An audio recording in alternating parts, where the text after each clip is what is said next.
Tu crois qu'en expliquant chaque recoin de ta pensée, tu rassures. Tu es convaincu que des mots bien choisis suffisent à éteindre les doutes, à désamorcer les tensions, à montrer que tu es sincère, n'est-ce pas? Tu penses qu'en justifiant tes choix, en développant tes intentions, tu vas gagner le respect, la compréhension, ou du moins, la paix. Mais ce que tu ne vois pas, c'est que plus tu t'expliques, plus tu perds. Tu perds ton mystère. Tu perds ta puissance. Tu te livres, en pièces détachées, à ceux qui n'en demandaient pas tant. Tu te rends lisible, donc prévisible, donc manipulable. Celui qui ressent le besoin constant de s'expliquer dévoile, sans le vouloir, une chose cruciale, il doute de sa propre légitimité. Les grands esprits ne s'expliquent pas. Ils affirment. Ou ils se taisent. Ils savent que le silence, parfois, pèse plus lourd qu'un discours bien construit. Machiavel, maître des jeux de pouvoir et des dynamiques humaines. Il avait compris cela depuis longtemps. Il savait que celui qui parle trop, surtout pour se justifier, se met à nu face à ses ennemis.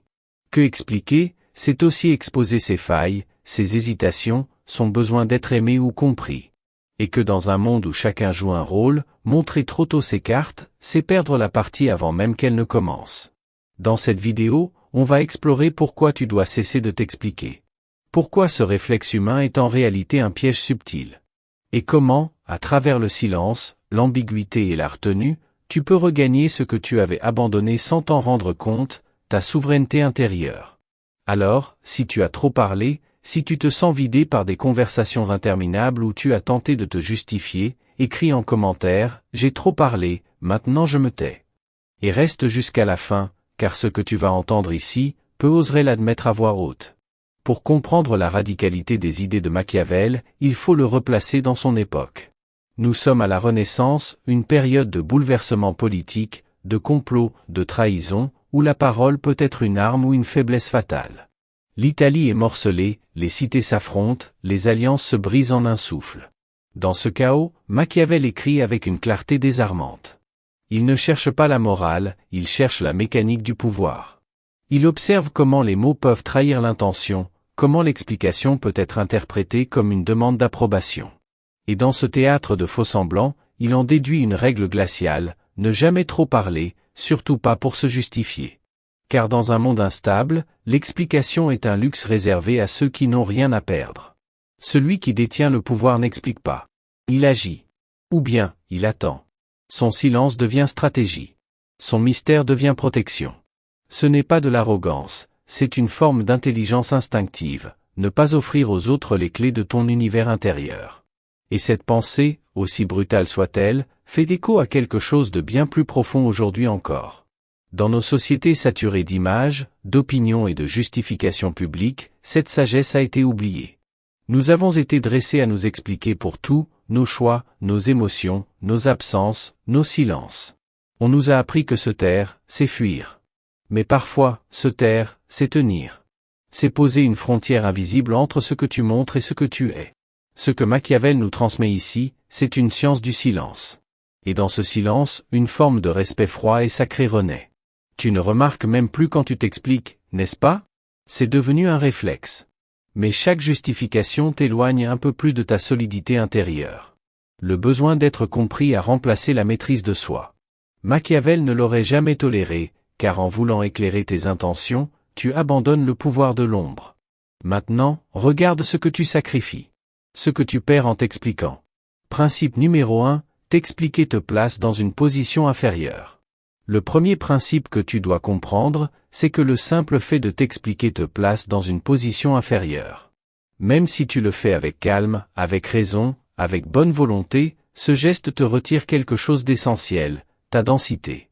Car expliquer, ce n'est pas seulement informer, c'est répondre à une pression, visible ou invisible. Et cette réponse trahit une hiérarchie.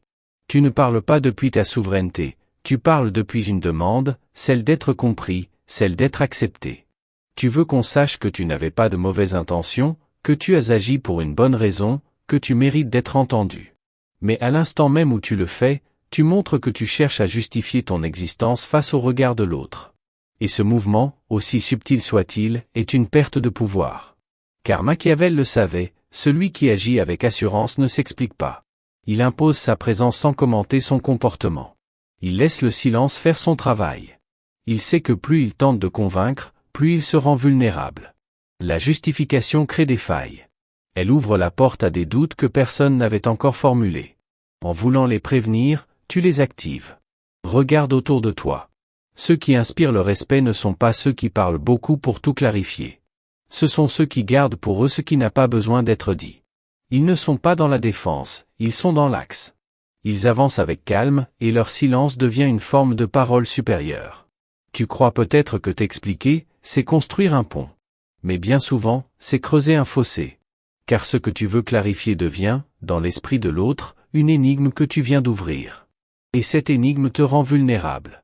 Il y a une puissance rare dans le fait de ne rien dire, même quand on t'attend. Une dignité froide, tranchante, indiscutable. Celui qui la maîtrise ne s'excuse pas d'exister. Il existe, et c'est tout. Principe numéro 2, plus tu t'expliques, plus tu trahis ce que tu voulais protéger. Le deuxième principe que tu ignores souvent, c'est que plus tu t'expliques, plus tu trahis ce que tu voulais protéger. Tu crois garder le contrôle en posant tes mots, en cadrant ton récit, en anticipant les malentendus. Mais chaque détail que tu ajoutes, chaque nuance que tu introduis, ouvre une brèche dans laquelle l'autre peut s'engouffrer. Tu ne le vois pas, mais tes justifications sont poreuses. Ton inconscient y dépose ce que ta bouche croit masquer. Il y a, dans toute tentative d'expliquer, une fissure invisible où se glissent tes peurs, tes contradictions, tes blessures non réglées. Tu parles pour rassurer, mais tes mots révèlent ce que tu n'aurais jamais voulu dire. Et dans cette lumière trop crue, ta vérité devient un aveu. Machiavel aurait souri face à cette mécanique humaine. L'homme qui cherche à contrôler l'interprétation finit toujours par en perdre la maîtrise. Plus tu précises, plus tu t'exposes. Plus tu clarifies, plus tu soulèves des zones d'ombre. Ce n'est pas un paradoxe, c'est une loi. Le langage, surtout lorsqu'il s'encombre de justification, échappe à celui qui le produit. Il devient une scène où d'autres lisent ce qu'ils veulent y voir. Et ceux qui l'y liront ne te servira pas, car leurs projections seront plus fortes que ta sincérité. Tu pensais éclairer la situation, mais à leurs yeux, tu viens de confirmer que tu avais quelque chose à cacher. Il y a une leçon douloureuse à comprendre ici. La transparence n'est pas toujours perçue comme un signe de pureté. Elle est souvent interprétée comme une tentative de manipulation, comme si tu en faisais trop, comme si tu essayais de redorer un blason terni. Celui qui se tait conserve le mystère. Celui qui parle trop dévoile sans le vouloir ce qui aurait dû rester sacré. Et dans ce dévoilement, il affaiblit sa propre légitimité. Principe numéro 3, l'ambiguïté maîtrisée inspire plus de respect que la transparence absolue. Le troisième principe que tu dois intégrer profondément, c'est que l'ambiguïté maîtrisée inspire plus de respect que la transparence absolue. Tu as été conditionné à croire que tout dire, tout montrer, tout clarifier est une preuve d'authenticité. Mais cette sincérité totale n'impressionne que les naïfs. Dans les faits, celui qui se livre entièrement devient prévisible, lisible, disséqué. Il ne suscite plus de tension, plus de mystère, plus de gravité. Or, ce que l'humain respecte instinctivement, ce n'est pas ce qu'il comprend totalement, mais ce qu'il devine sans pouvoir l'atteindre. Machiavel savait que le pouvoir naît de la perception, pas de l'intention. Et celui qui entretient une part d'opacité dans ses propos, dans ses silences, dans ses actes, force les autres à rester sur leur garde. Il devient un territoire non conquis. Et c'est précisément ce territoire intérieur que l'on ne peut ni cerner ni posséder qui commande le respect. À l'inverse, la transparence intégrale transforme ton être en objet d'analyse. Tu offres aux autres la carte complète de ton esprit, de tes raisonnements, de tes émotions. Et une fois qu'ils l'ont, ils peuvent s'en servir contre toi. Car ce que l'on comprend trop bien, on le banalise. Et ce que l'on banalise, on cesse de le craindre ou de l'admirer. La clarté excessive tue la profondeur. L'ambiguïté, elle, oblige à la prudence. Celui qui laisse volontairement planer un doute sur ses intentions, sans jamais mentir, conserve une aura. Il devient un miroir où chacun projette ses propres interrogations. Et dans ce jeu d'ombre contrôlé, il domine sans avoir à lever la voix. Car le silence, quand il est stratégique, ne fait pas que protéger, il gouverne. Principe numéro 4, s'expliquer revient souvent à négocier ta propre valeur. Le quatrième principe que tu dois reconnaître avec lucidité, c'est que s'expliquer revient souvent à négocier ta propre valeur. Chaque mot que tu emploies pour justifier tes choix, chaque argument que tu proposes pour te faire comprendre contient en filigrane une demande, accepte-moi. Vois-moi comme quelqu'un de juste, d'intelligent, de bienveillant. Et cette demande, même si elle est masquée sous des phrases habiles, contient une forme d'auto-diminution. Car l'homme qui a conscience de sa valeur ne la discute pas. Il ne la commande pas.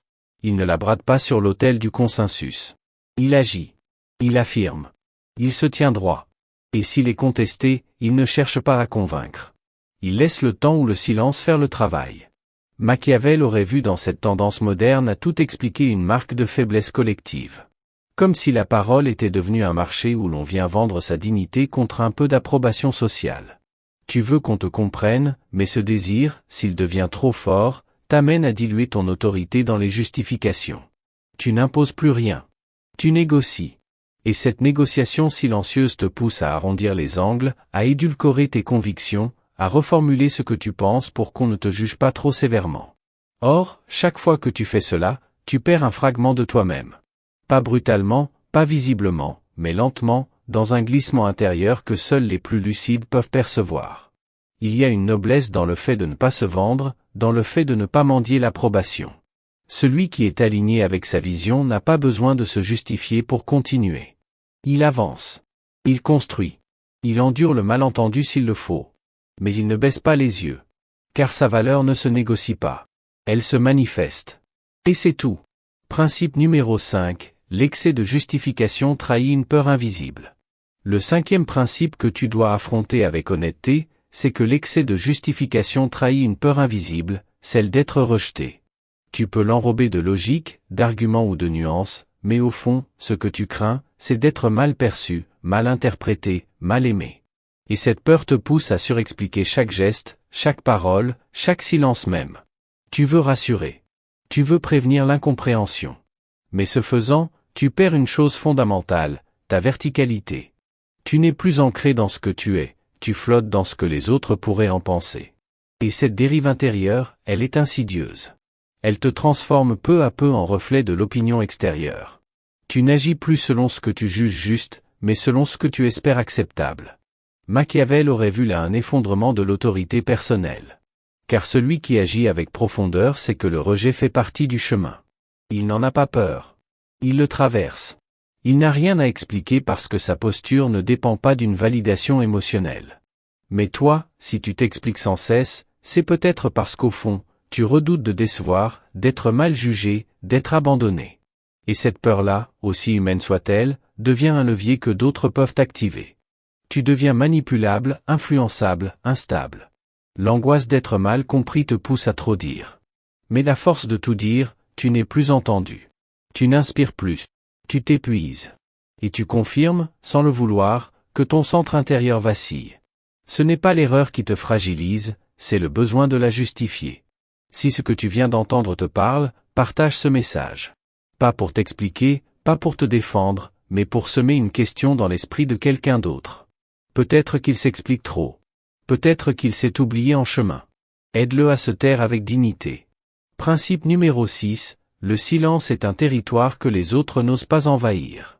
Le 6e principe que tu dois méditer profondément, c'est que le silence est un territoire que les autres n'osent pas envahir.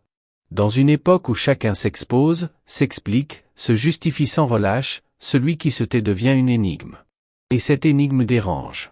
Elle impose une distance, une frontière invisible mais réelle. Tu n'as peut-être jamais appris à t'en servir, parce qu'on t'a fait croire que le silence est vide, qu'il est absence, qu'il est faiblesse. Mais en réalité, lorsqu'il est choisi, maîtrisé, assumé, il devient une forme supérieure de langage. Machiavel aurait dit, celui qui sait se taire garde le contrôle du rythme. Il ne se précipite pas là où l'on veut l'amener. Il résiste à la pression invisible qui pousse à se justifier. Il tient sa ligne. Et ce maintien, ce refus calme, crée un espace que l'autre n'ose plus franchir. Car le silence, bien utilisé, est un mur. Pas un mur contre le monde, mais un mur contre l'intrusion. Tu affirmes, par le silence, que tu n'es pas là pour plaire ni pour t'expliquer, mais pour être. Ce simple fait naître chez l'autre une forme de respect mêlé d'inconfort. Il ne sait pas ce que tu penses. Il ne peut pas tout décoder. Il ne t'a pas cerné. Et tant qu'il ne t'a pas cerné, il reste à distance. Tu crois peut-être que pour être respecté, il faut parler juste. Mais parfois, le respect n'est parce que tu n'as rien dit. Parce que tu as laissé le vide faire son œuvre. Parce que tu as prouvé, sans un mot, que ton territoire intérieur ne se donnait pas. Il se garde. Et celui qui le garde finit toujours par être craint avant d'être admiré. Principe numéro 7, parler pour te justifier revient souvent à parler contre toi. Le 7e principe que tu dois accepter, même s'il te dérange, c'est que parler pour te justifier revient souvent à parler contre toi. Tu crois peut-être que tes mots vont corriger l'image que l'autre se fait de toi, que tu vas redresser une perception, redonner du sens à ton action, clarifier un malentendu. Mais ce que tu fais en réalité, c'est offrir à l'autre une arme supplémentaire, celle de ton insécurité. Car tes explications, même les plus maîtrisées, contiennent toujours une anxiété sous-jacente. Et cette anxiété s'entend. Elle se sent. Elle altère le poids de ta parole. Machiavel aurait vu là une erreur tactique majeure, donner à l'ennemi le plaisir de voir que tu doutes. Tu n'as pas besoin de dire que tu es légitime si tu le es profondément. Tu n'as pas besoin de prouver ta clarté si ta trajectoire est alignée. Mais en parlant, tu ouvres une scène. Et sur cette scène, l'autre projette ce qu'il veut. Il sélectionne tes mots, les interprète, les retourne, les utilise pour alimenter son propre récit. Tes paroles deviennent ta faiblesse. Car plus tu les affines, plus elles s'éloignent de toi. Elles ne t'appartiennent plus. Elles circulent. Elles s'usent. Et toi, tu restes là à espérer qu'on comprenne ce que tu voulais dire. Mais personne ne comprendra jamais vraiment ce que tu voulais dire, parce que chacun n'entend que ce qu'il veut entendre. Et à force d'essayer de corriger cette faille, tu l'élargis. Il existe un pouvoir dans la parole juste. Mais il existe une dignité plus grande encore dans le refus de la justification. Parfois, se taire n'est pas fuir, c'est protéger. Et parfois, ne pas répondre, c'est tenir tête sans même lever la voix. Ou tu te perds sans t'en rendre compte. Tu croyais avoir compris le danger de trop t'expliquer, mais ce n'était que la surface. Ce qui se joue au fond est plus insidieux. Car derrière chaque justification répétée, il y a un effacement plus profond, un sacrifice intérieur. Maintenant, on entre dans cette zone invisible, celle où tu te perds sans même t'en rendre compte.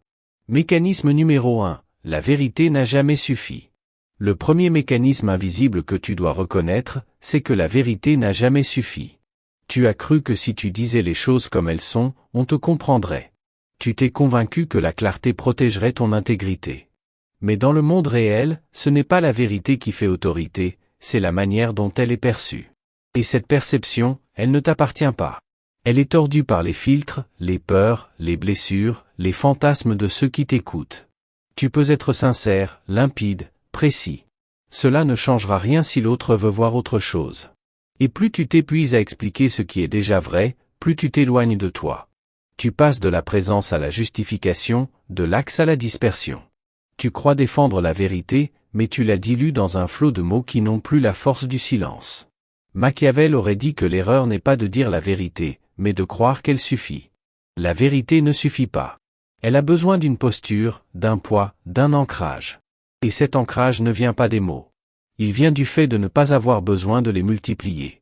Il vient du calme, de l'assurance, de cette présence intérieure qui n'a rien à vendre. Tu veux être entendu? Ne cherche pas à être clair. Sois stable. Sois dense. Sois aligné. Ceux qui ont quelque chose à dire n'ont pas toujours besoin de le dire longtemps. Et ceux qui ressentent profondément n'ont pas besoin d'expliquer ce qu'ils ressentent. La vérité n'a jamais suffi, mais la justesse de ta présence, elle, peut tout changer. Mécanisme numéro 2, ta dépendance au regard de l'autre. Le deuxième mécanisme invisible que tu reproduis sans le voir, c'est ta dépendance au regard de l'autre. Tu crois parler pour clarifier, mais en réalité, tu cherches une validation. Une lumière dans les yeux d'autrui qui te dirait que tu es juste, que tu es bon, que tu es digne. Et tant que ce regard ne t'accorde pas cette reconnaissance, tu continues à t'expliquer encore. Ce besoin te suit partout. Il te dicte tes mots, tes silences, tes hésitations. Tu ne réponds plus à une question réelle, tu réponds à une angoisse plus ancienne, celle de ne pas être accepté. Tu vis à travers le miroir des autres. Et ce miroir déforme. Tu adaptes ton discours à ce que tu crois qu'on attend. Tu arrondis les angles. Tu reformules ce que tu penses. Et dans ce processus, tu perds ta voix. Machiavel aurait vu là une servitude moderne. Une servitude déguisée, douce, civilisée, mais réelle. Tu ne te sens libre que lorsque les autres t'aiment. Mais ce n'est pas de la liberté, c'est de la dépendance. Et cette dépendance est épuisante, parce qu'elle te pousse à t'expliquer pour tout, Même quand tu n'as rien fait de mal, même quand ton silence aurait suffi.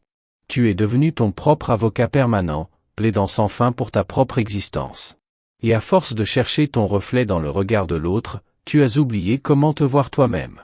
Il y a une rupture à faire ici, une fracture à accepter. Ce que tu es ne sera pas toujours compris ni accepté.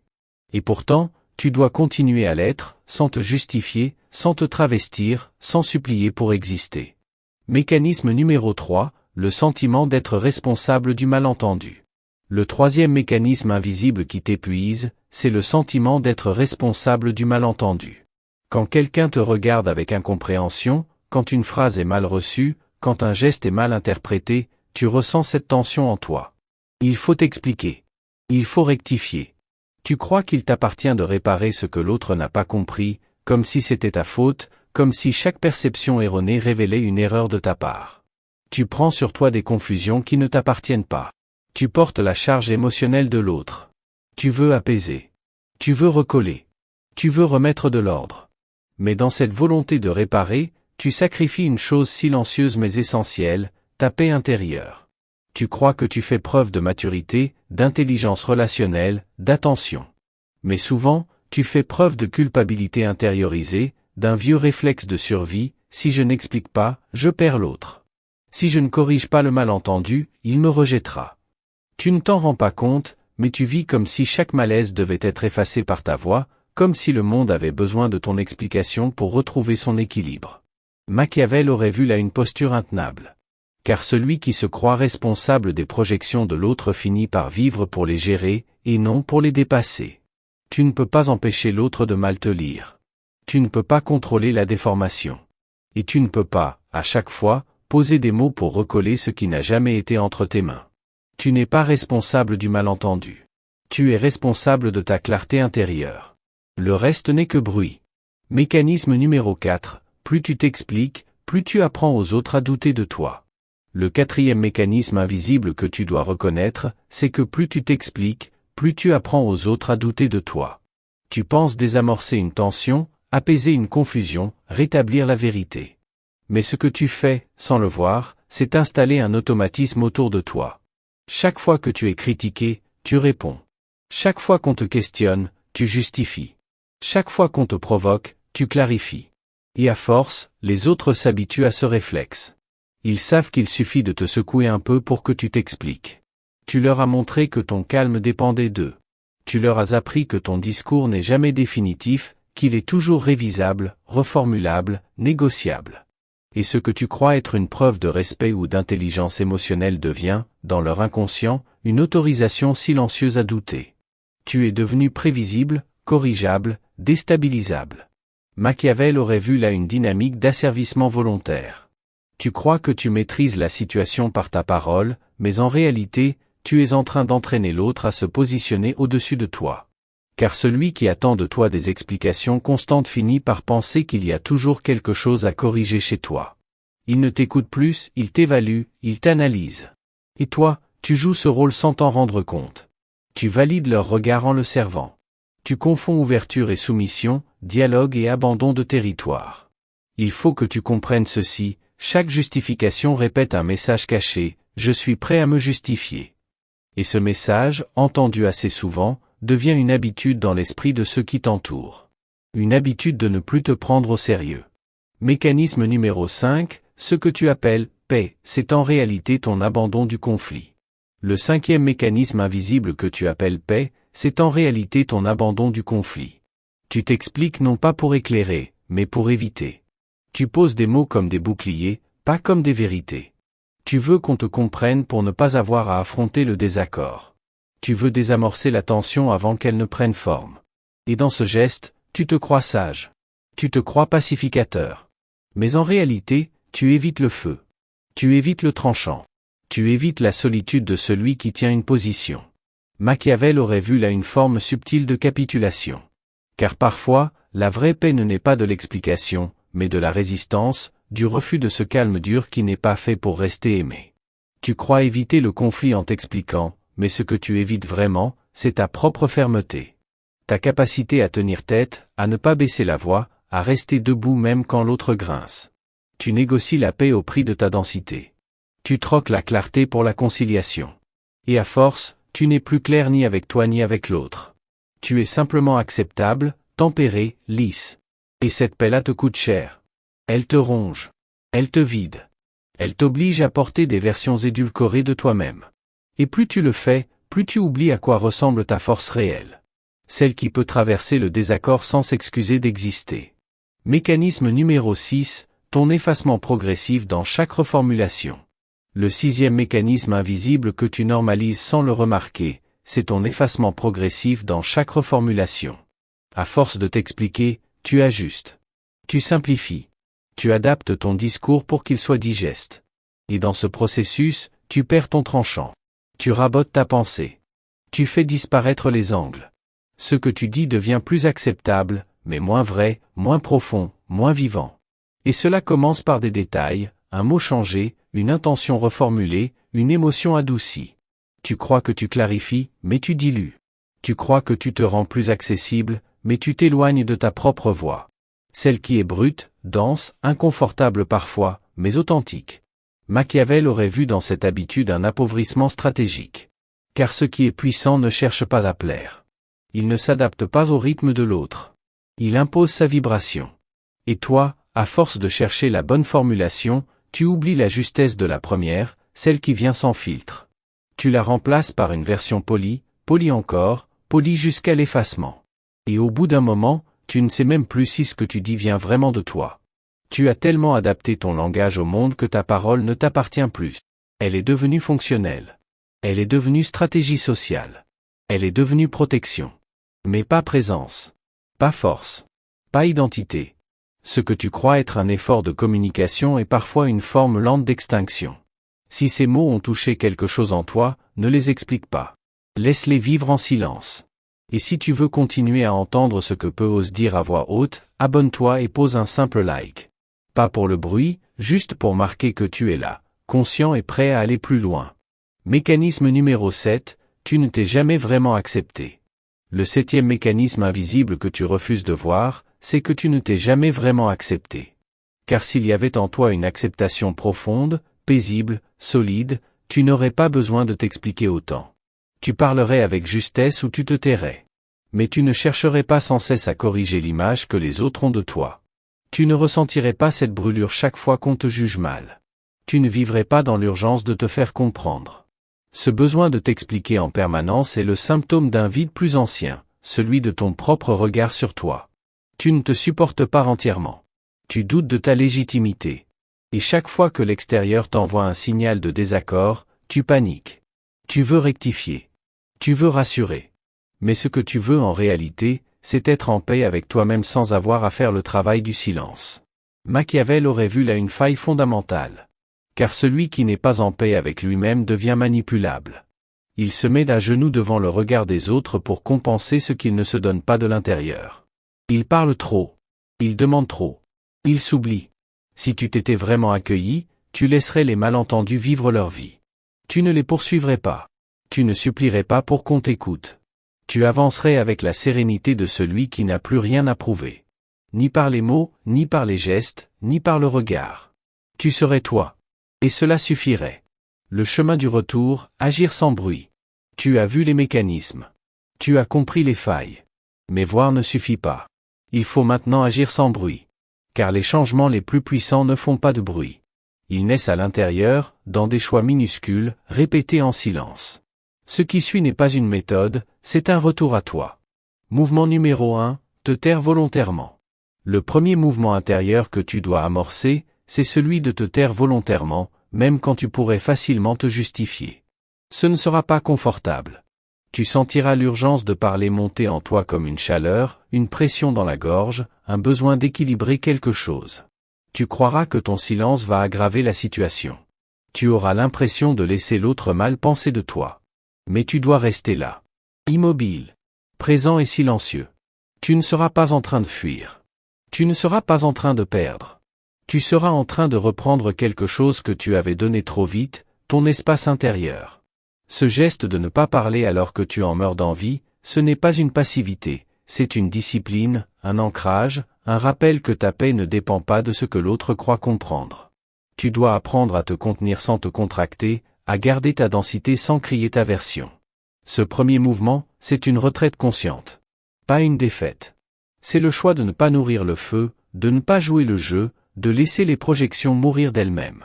Tu verras que souvent, le silence fait plus de travail que tous tes mots. Il crée une ligne invisible entre ce que tu assumes et ce que tu refuses de marchander. Et cette ligne, si tu la tiens, devient un territoire. Ton territoire. Le premier que tu auras reconquis sans avoir à le défendre. Mouvement numéro 2, refuser consciemment de répondre aux micro-agressions. Le deuxième mouvement intérieur que tu dois amorcer, c'est celui de refuser consciemment de répondre à chaque micro-agression déguisée en question. Tu les reconnais, ces phrases lancées sur un ton flou, ces remarques passives, ces sous-entendus qui t'obligent à te justifier, même quand rien n'est clairement dit. Tu ressens la piqûre. Et immédiatement, ton esprit cherche une explication. Tu veux rétablir l'équilibre, clarifier le malentendu, montrer que tu n'avais pas cette intention, que tu n'es pas celui qu'on sous-entend que tu es. Mais tu dois résister. Car chaque fois que tu t'expliques face à ce genre d'attaque feutrée, tu valides le piège. Tu entres dans un jeu où tu es déjà en train de te défendre, alors qu'aucune accusation explicite n'a été formulée. Machiavel aurait dit, celui qui répond trop vite, même à demi-mot, prouve qu'il se sent visé. Et ce sentiment suffit à te faire perdre le contrôle. Tu dois apprendre à ne pas donner suite, à ne pas ramasser ce qui a été lancé. Tu ne dois rien à celui qui insinue. Ton silence ici n'est pas une faiblesse. C'est une non-participation. Une fermeture calme. Une manière de dire, tu ne m'atteindras pas par les angles. Tu ne mérites pas de réponse. Ce deuxième mouvement est un mur invisible. Il ne crie pas. Il ne frappe pas. Il ne s'excuse pas. Il tient. Il laisse la phrase flotter dans l'air sans retour. Et c'est dans cette absence de réponse que ta présence se renforce. Mouvement numéro 3, supporter le malentendu sans chercher à le corriger. Le troisième mouvement intérieur que tu dois amorcer, c'est celui de supporter le malentendu sans chercher à le corriger.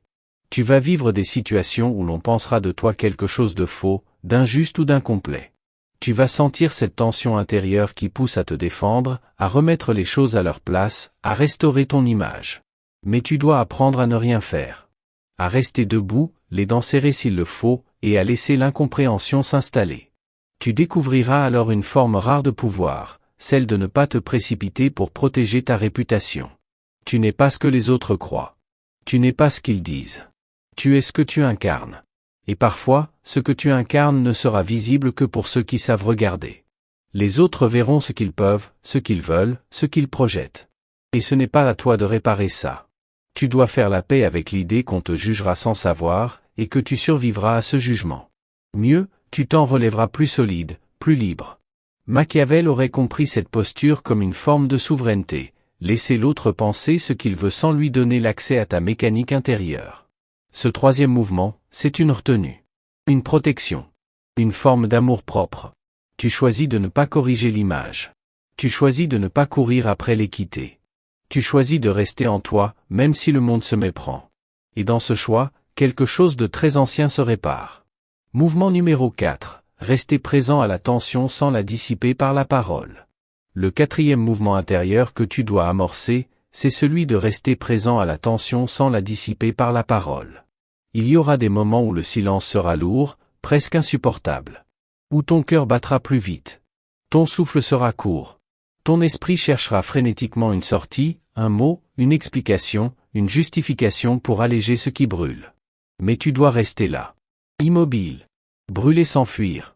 Ne pas chercher à éteindre. Ne pas chercher à rétablir. Il faut que tu saches ceci, la tension que tu ressens n'est pas une erreur. Elle est le lieu de ta transformation. Et si tu parles pour l'évacuer, tu rates l'occasion de te redresser. La force véritable ne se mesure pas à la quantité de mots prononcés pour se défendre, mais à la capacité de rester silencieux, ancré et inébranlable. Tu n'as pas besoin de te justifier pour exister. Ton existence est suffisante. Apprends à te taire avec dignité. Apprends à laisser le silence parler pour toi. C'est là que tu retrouveras ta souveraineté. Si cette vidéo t'a aidé à voir les choses sous un nouvel angle, n'hésite pas à t'abonner pour ne manquer aucune de nos prochaines explorations de l'âme humaine. Laisse un commentaire si tu as des questions ou si tu souhaites partager ton expérience. Merci d'avoir été là, et souviens-toi, parfois, la chose la plus puissante que tu puisses faire, c'est de ne rien dire du tout.